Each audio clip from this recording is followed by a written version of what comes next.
Good evening, everybody, and welcome back to Castlevania Aria of Sorrow. So, the Cleave Solace, which we got in the last episode, is really just a little too overpowered, even for my liking. I'm a huge chicken, but I am not that much of a chicken. So I'm actually going to be using the Joyeuse instead, which is much less powerful. It has maybe 2/3 the level of attack power and other associated stats that the Cleave Solace has. Nevertheless, it is a really good sword. Better than most of the other swords in the game, however, it is largely outclassed by the kind of weapons you are getting at the end of the game. So even though it's a bonus weapon that you have to go to a secret area to get, it's not, I'd say, in like the top 10% of weapons in the game. Whereas the Cleave Solace is so incredibly overpowered that it really is just in a category of its own. If you use that sword as soon as you get it, the entire rest of the game turns into a joke, which to me is a good reason not to use it. A big part of the fun of Castlevania is this back and forth that you have with the enemies. If you have things all your own way, it just doesn't feel right. Which is one reason I'm going back to Rahab's sword. It just occurred to me that I am actually pronouncing the Cleave Solace the way it should be pronounced, and not the way I said I was going to pronounce it last episode. So, let's just pronounce it whichever way I feel like it. And really, the wonder of pronunciation is you can pronounce that word any way you want to. No one can take that away from you. And that's a wonderful thing. Anyway, let's head back out of this bonus area. I do like the bonus area on the whole. You get some really cool stuff in it. While I wouldn't recommend using the Cleave Solace for most of the game, it's still a very fun sword to use, and I'm glad it's there. Another nice thing is, kind of like the Chrysogrim and other really overpowered weapons from Symphony of the Night that you can get randomly, it sort of acts as an oh screw this button, where when the game has just been kicking you around and you're sick of it, and you have trouble getting past a certain part, you can just equip it for a little while, get past the part that's bothering you, and then start playing fair when you're getting to the rest of the game. And I don't mind that. I think that's a good thing for a game to have. Within limits, obviously. There's some benefits to a game forcing you to go through a frustrating segment and actually learn how it works. I don't know why, but I kept forgetting that the Mudmen were there. It's actually not that difficult a thing to check for. But for some, and not to mention the fact that I'm going back on ground that I literally just went past a few minutes ago. Nevertheless, I keep forgetting. Just more of my eternal optimism, I suppose. Rahab's sword is a really good mid-game weapon in kind of the same way that the Hrunting is. Just like a lot of enemies are weak to poison, and at the very least the ones that aren't weak to it don't have a resistance to it, the same is true of the ice damage that the Rahab's sword does. There's a fair number of enemies that are weak to it, pretty much any enemy with a fire elemental. And even the ones that aren't, they tend not to be strong against it. You may have noticed since I put on the Eversing, the Dryad's Apple, which had been doing 16 points of damage like 5 times in a row, is now doing 1 point of damage 5 times in a row. That is just how powerful the Eversing is. And I'm not going to apologize for that, because while I refuse to cheese this game in terms of offensive power, I am totally going to cheese it in terms of defense. This game can take off big chunks of your health if you don't do that. We saw this guy before, but this is the first time I've actually fought him. That's the Archdemon, the more difficult version of the devil enemy that we saw earlier. He's a real piece of work, and he can cause you a lot of trouble. But luckily, you can avoid the entire middle of the room for the most part, and he won't spawn unless you get there, so... Basically, he can be avoided if you're not strong enough to tackle him directly. Here's another Triton. I have to say, he's a lot easier to deal with when he's outside of the water, but I did let him live long enough in order to get off his famous bugle call.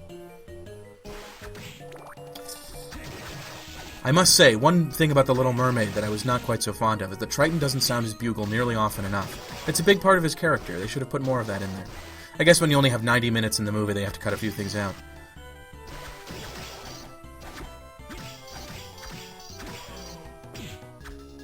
Triton is, of course, one of many Greek references in this story.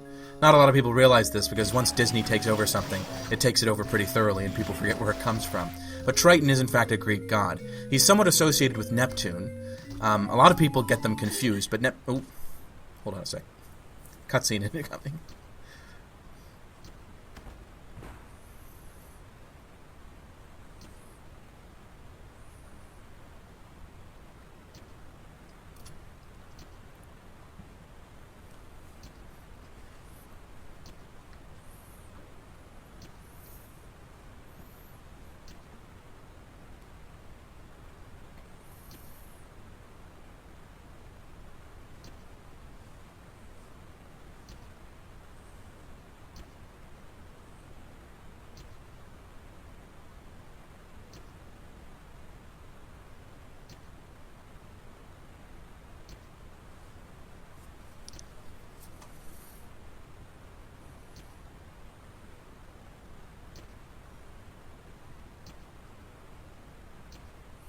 Well, no pressure, I guess, huh, Arcado?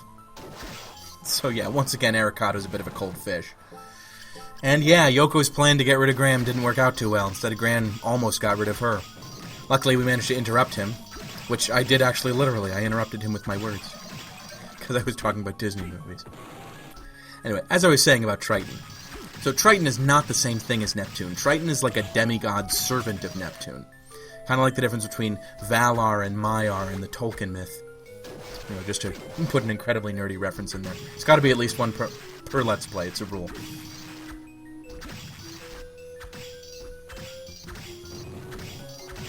But yeah, I kind of like this Tower of Fish Head, so I always do my best to get rid of it every time I see it. And I'm rewarded with the Fish Head Soul, which is not at all a bad soul, but not one of the better ones, to be honest. It's serviceable. Plus, it just has a great name. Everyone loves fish heads. Just eats them up. It's a little difficult to tell with the Ukobaks what they actually look like. In this game, they kind of look like little witches, as far as I can tell. Symphony of the Night had a more elaborate sprite, which Dawn of Sorrow actually copied almost directly. Yeah, they definitely look like little gremlins with witch hats. They looked a lot more like a monster kind of figure, less humanoid in Symphony of the Night and Dawn of Sorrow. I can't say if I prefer that or this version of them. Oh, but I know what I do prefer. This item description. The flavor text in this game is just, mwah, chef's kiss. It's brilliant. So there was an area up ahead that we could have gone into, which is actually the next major area of the game. This entire section that we're going to now is optional. But it's not optional for me, because it's great. I love this part of the game. Even though it's fairly small, this underground cemetery. This is an example of this game cleaving a little bit closer to Symphony of the Night than it does most of the time. In terms of its layout and appearance, this is a lot like the underground catacombs seen in Symphony of the Night. In fact, this character, Bifron, is pretty much the exact same enemy as one that is called Lossoth in Symphony of the Night, which is another nerdy Tolkien reference, appropriately enough. But yeah, also in here we have some were-jaguars, who are, as I said before, always fun to fight. It feels like you're actually playing fisticuffs with them. But in terms of atmosphere, I've got to say, the aesthetics of this area are not too impressive, but the sound design is pretty good. These are some creepy groans. It feels like actual dead people. I also like how you see all of these weird humanoid figures walking toward the center. They don't pay any attention to you and they can't hurt you. You just look at them. And they sort of guide you to the center because that's where they're all going. Mindlessly. And the fact that there is a save point right here should clue you in to the fact that there's a big fight that's going to go down pretty soon.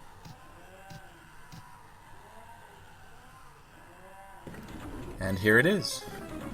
One of my favorite fights in any Castlevania game, Legion. Also known as Grand Falloon in Symphony of the Night. Now, I do have to say, while I'm always a big fan of Legion, and I do like his appearance in this game, as well as the giant tub of orange sherbet that is floating around in the background, which is kind of cool. This is actually one of my least favorite Legion fights, because of the way the arena is designed and how it forces you to move. So a typical Legion fight will have him floating in midair, and then you have to jump up in order to reach all his different segments and fight him. And it's pretty tense. You also often get trapped on the ground where all of his little homunculus bodies have accumulated, and you have to hit them in order to get rid of them, or else they'll mob you, and that can be very dangerous. The problem that I have with this particular fight is that unlike almost every other Legion fight in the series, in this, he doesn't take up most of the middle of the room and then you have to jump around him. Instead, he's much smaller, and you basically get chased by him around this arena. Part of the problem that I have with that is that it means it keeps you away from the floor for most of it, which means you don't have to worry about his little homunculus guys. That takes away a huge portion of the challenge of this fight, and basically means that you're just being chased by a giant slow ball, which is not intimidating. It gets rid of a lot of the scary factor of this boss, and I think the fact that this boss is creepy is one of the, biggest assets about it. This, I think, was just kind of a poor design decision. Another thing about it is when you finally do get rid of all the little bodies, and Legion starts firing lasers from inside his core, there's only 3 of the little squiggly laser-firing tentacles on this guy, which is less than in most of the other fights in the game. And what that means is they're much easier to dodge. Like, this is probably the easiest Legion fight in the series. Unless, I suppose you could count the one in Harmony of Dissonance as being easy just because it's over quickly. But that one is still more threatening and more dramatic than this. I mean, just this slow movement of this giant corpse ball. It's disappointing, I have to say. It's saved a little bit by the appearance of the middle of Legion. In this game, it's kind of more interesting and more garish than in other games. I also like the fact, and I didn't notice this until this playthrough, that inside that little round cage in the middle, which is the target, is actually another version of the little homunculuses from before. It's just that he's pink. So it looks like a little wad of chewing gum. But we'll actually see once we kill him, he'll unfold and it'll turn out that he's just a little body, just like all of the white or grayish bodies that you see in other parts. And that's actually pretty cool. But like I said, you can see that just with these 3 tentacles, it is not hard to avoid him. Then he has this attack, which, I gotta say, even though it's kind of hard to avoid, it's not intimidating. Now, admittedly, part of this might be that I'm using the Eversing armor, and so it does much less damage to me than it ordinarily would. Maybe that's why it doesn't feel threatening. But even just aesthetically, like, I don't like this one as much. So now this breaks, and you can see it's a little guy. And he opens his eyes just once before he disappears completely, because we have killed him. Poor little sod never had a chance.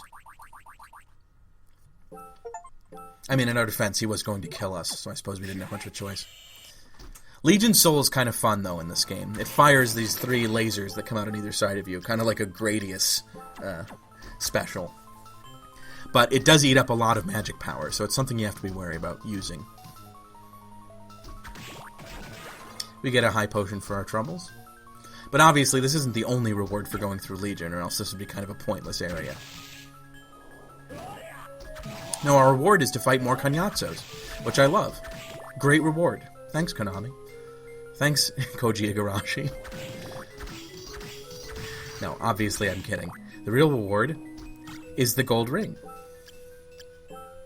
which allows us to get more money. And it slightly increases our defense, but at the cost of less luck, which means I'm not going to use it. No, that actually also is not the only reward. We will also get a soul here.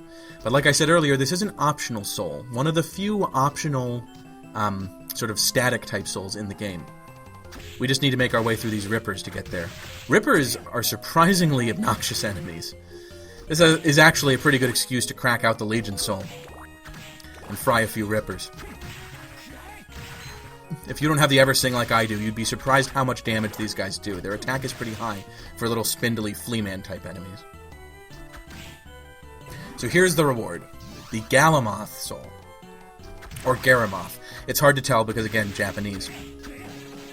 So Galamoth is the soul that allows you to recognize places where time has been stopped. That's what it actually says, the flavor text. What it means is, you will not be stopped when time is stopped.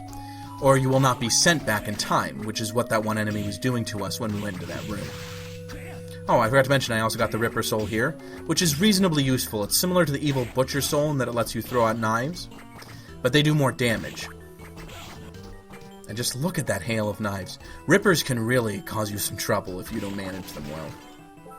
One of several types of enemies in this game to do that. And it's sort of a long, noble tradition in Castlevania to have at least one type of enemy in every game that can just make things an absolute clusterfuck if you don't take care of them. I'm just taking a moment here to appreciate the orange sherbet, which is swirled with what looks like raspberry, unless I'm much mistaken, which sounds like a delicious dessert to me. It sounds like a good time.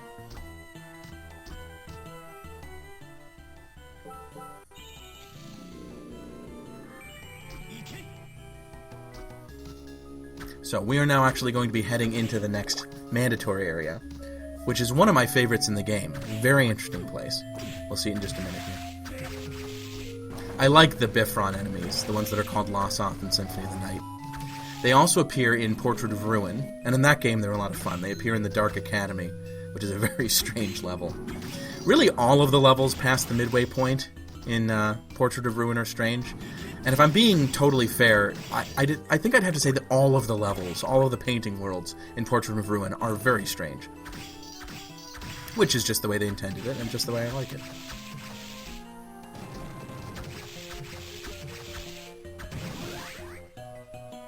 And we get the Were-Jaguar soul. It's a cool enemy, but not one of my favorite souls. All it does is just you punch straight forward. Which, given how much enemies tend to move around in this game, punching straight in front of you with a very short range is not useful at all. You know, I mean, having basically the ability of Star Platinum, it's no good in this game. There's so many long-range stands. God, this really just is the episode for stupid references, isn't it?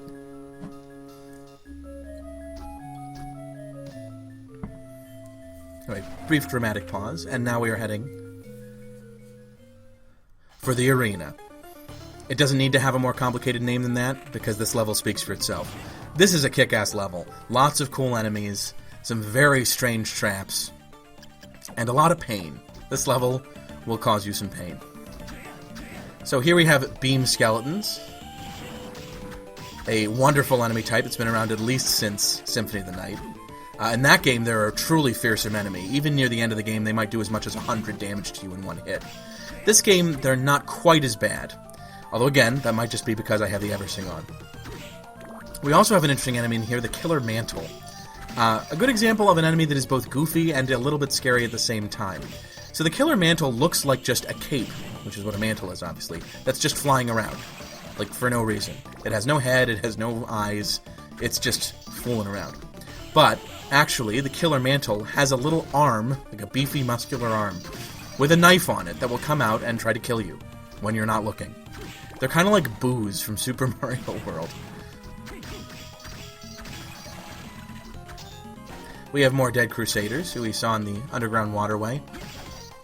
And really, here they're not any more dangerous. Which kind of makes me wonder why they put them in here, but I suppose it's just to make them match with the other enemies. I love the way the Killer Mantles fall. They really do look like they're just falling under the influence of gravity.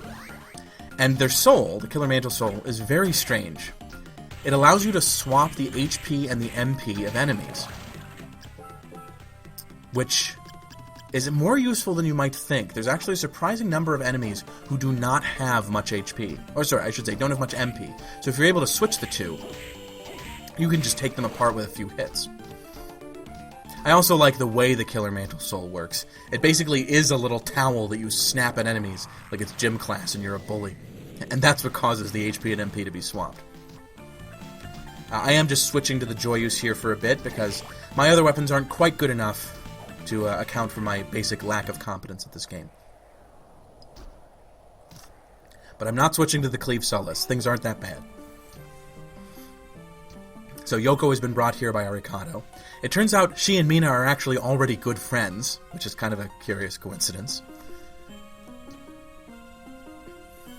And yeah, now we have one more person whose life is in our hands.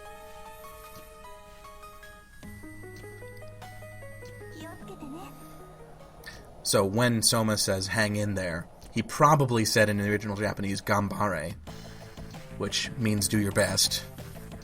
Or, you know, keep your chin up. It's used a lot to encourage people. Thanks, Hammer. We're all very glad to know that you're macking on Yoko. Actually, Hammer's relationship with Yoko is one of the better established relationships in all of Castlevania. They initiate it in this game, and it sort of gets taken further in Dawn of Sorrow. I'm not sure if his love for her is ever requited, but he's got quite a crush on her. So I'm selling off some weapons here. Considering how kind of mid-tier it is as a weapon, you can sell the Joyeuse for a whole lot of money. That's some very nice money you can get out of it. And I suppose I should say, when I said earlier that you can't get the Soul Eater ring on one playthrough, that is assuming you don't sell all the really highly valuable stuff that you get. Selling the Eversing, the Cleave Solace, and the Joyeuse, well, all of which you get from the secret area, that alone would get you about $120,000 or $130,000. So, realistically, if you sold off tons of weapons, you could probably get the Soul Eater ring afterwards. But, you know, how would you kill the enemies to get the souls afterwards once you did that? It'd be a bit short-sighted, is what I'm saying.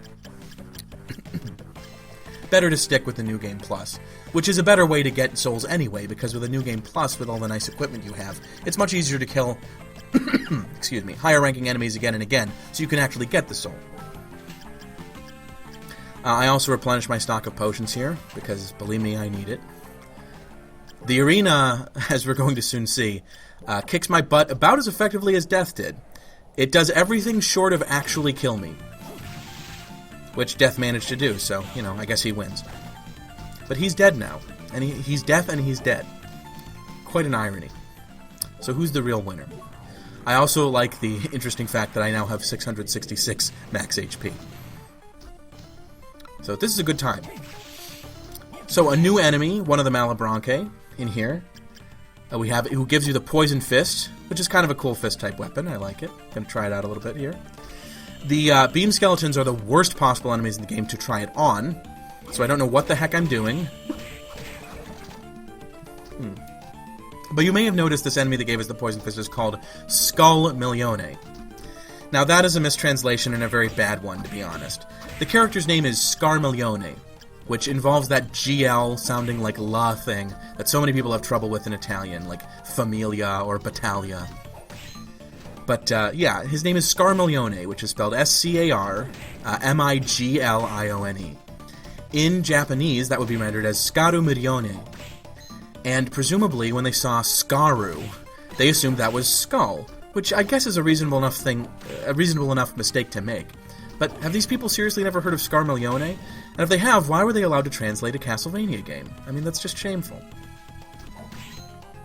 So yeah, instead we get Skull Milione, which ranks up there with Curly as one of the stupider enemy names in this game.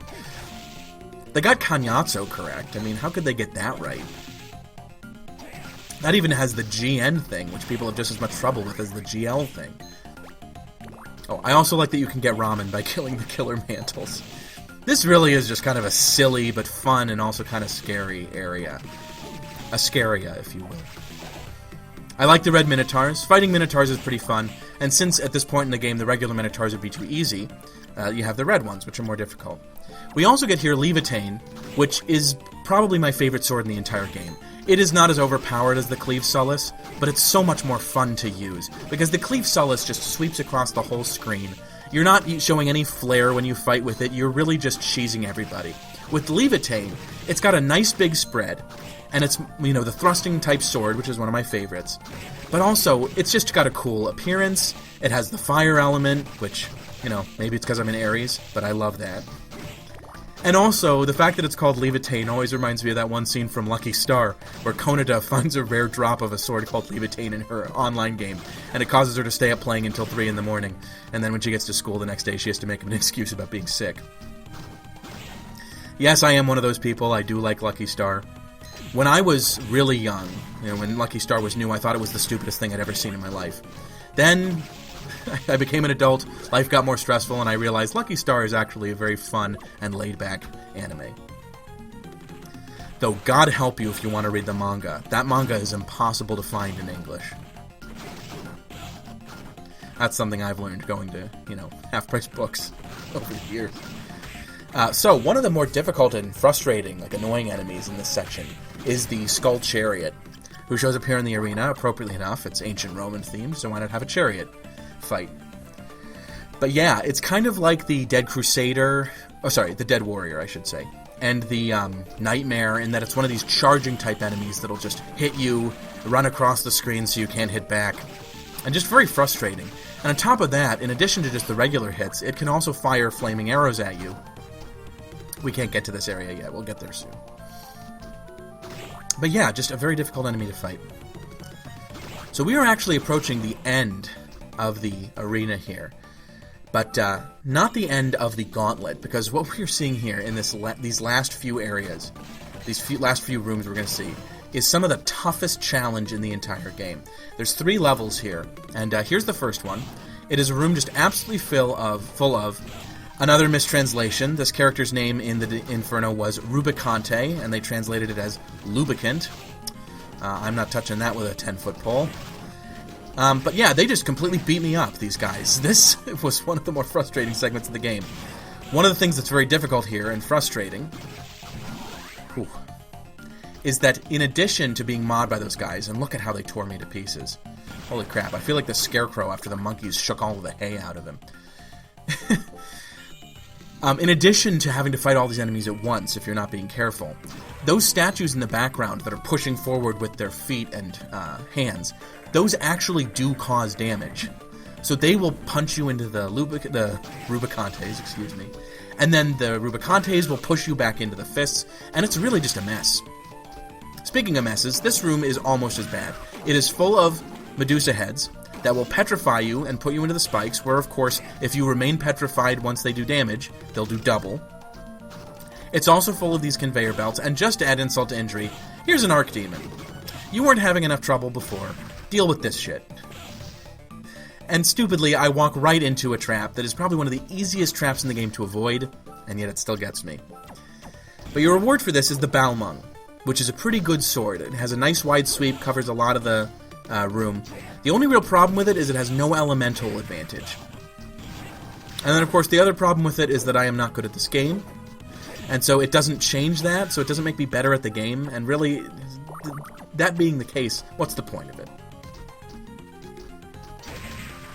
So it's interesting. Part of the reason for you to have to switch the conveyor in order to get through on this side is so that when you re-enter the room and everything will be reset, that without having the switch on that side, you'll be able to actually get out. One of the interesting little design concepts here. I thought I would be clever and just sort of kick on top of that Medusa head.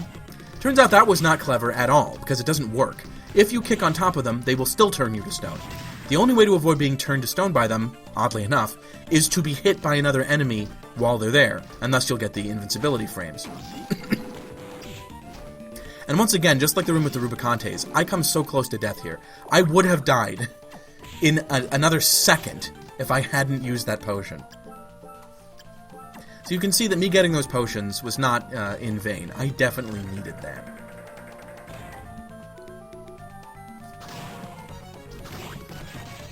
So that is now 2 of the bottom rooms of the arena that have totally kicked my ass, only one of which I even managed to get to the end of and back.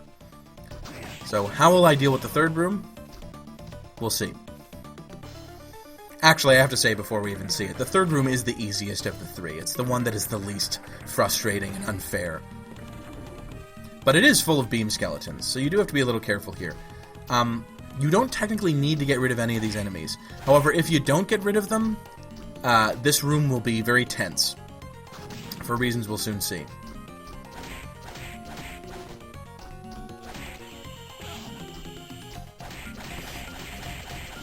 I thought I was just going to kick my way to victory here, but that requires inputs a little better than mine.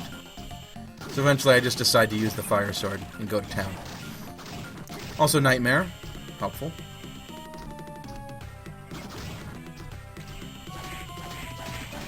Finally kicking does something for me, and using the Nightmare as well. So here we get the Beam Skeleton Soul. Not a bad soul, but it does take up a lot of MP, so be careful when you use it. It also doesn't last as long when you use it as they do, I guess because you're not as good at it. You know, leave this to the professionals, the professional beamers. Scotties, you might call them. Did I mention earlier that this was the episode for stupid references? Because it totally is. Anyway, we have dealt with most of them, so just clearing out the last little bit of resistance. Be careful about jumping onto that thing, because if you stay on it for more than a couple seconds, it will start to move, and the central puzzle of this room will begin. So here's how it works. In front of each of these little cherub statues, these putty, there is something that looks like a D-pad. When the lights come up on the D-pad, you have to input the appropriate responses. Now, this is a little bit touchy, and I think it might actually get more sensitive to the delay in your input the farther you go along. I'm not 100% sure. Either way, you do have to be pretty careful here. Another thing to remember is that often it will force you to go in a direction that's left or right. If you're not careful, you will go right off the platform. So that's what happens when you fail an input. A trident will come out of the sky and just punch right through you. Luckily for you, I have cut out my redoing all of that. So we can just go here and get the rare ring. This is a great item. It not only raises your luck, but it increases the appearance rate of rare items. Which honestly, to me, the rare healing items and special equipment in this game, I almost like more than the souls. I realize that's blasphemy. The souls are the whole reason for this game. Nevertheless, I do like the rare ring better than the Soul Eater ring. That's just the way it is. So I would say at this point the score is just about even with me in this game. 2 of the rooms kicked my ass, but I got to the end of one of them, and then I got to the end of the third one and kind of kicked its ass.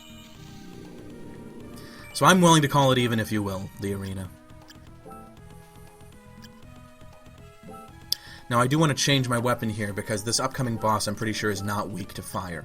Although who knows, he could be. Maybe I'm just being silly. I also realize only at this point that I never changed my soul back to Skula, or from Skula, which is kind of silly, because it's not doing me any good now that I'm out of the water. That's just the way this game goes. So this next boss, we finally going to get the ability to fly, because we'll get the giant bat soul, which is really cool. I love this enemy. He appears in Dawn of Sorrow as well. And did you think I was talking about the bat when I said that? Because I wasn't. I was talking about this guy, Balore. I love this boss. The fact that you think you're going to fight the giant bat, and then he just comes in from the background and squishes it. It's fantastic. I do end up switching back to the Levitain, by the way, because fire is fine against this guy. But yeah, I absolutely love this boss. He's named after an ancient Irish Gaelic mythical king of the monsters, basically. And yeah, he has this one baleful eye, which, in the original Druidic myth, that eye would kill you if you looked at it. Here, all it can do is cause explosions, which isn't nearly as interesting, but, you know, still kind of cool. He also appears in Dawn of Sorrow. I have to say, I like his appearance a lot less in that game, even though arguably it's truer to the original appearance. It's more ghoulish. He looks less like just a big guy with a beard. But I love this incarnation of Balore. This is my favorite one. And in my opinion, he'll always be better than Dawn of Sorrow. The other thing is that in Dawn of Sorrow, he's like the second boss in the whole game, and so he's easy. I love the fact that he's one of the endgame bosses in this game, and just, you know, really powerful and cool. I also really like his soul, and I like the fact that even though you don't fight the giant bat, you do get to get the giant bat soul. I'll shut up for a second.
So, I love Julius Belmont. He's a great character, and that's a really cool cutscene. But I do have to say, one thing that's a little unusual is the idea that he fought and killed Dracula in 1999, and now it's 2035, 36 years later, which is how it's possible that Graham, who was born on the day Dracula died, could be Dracula.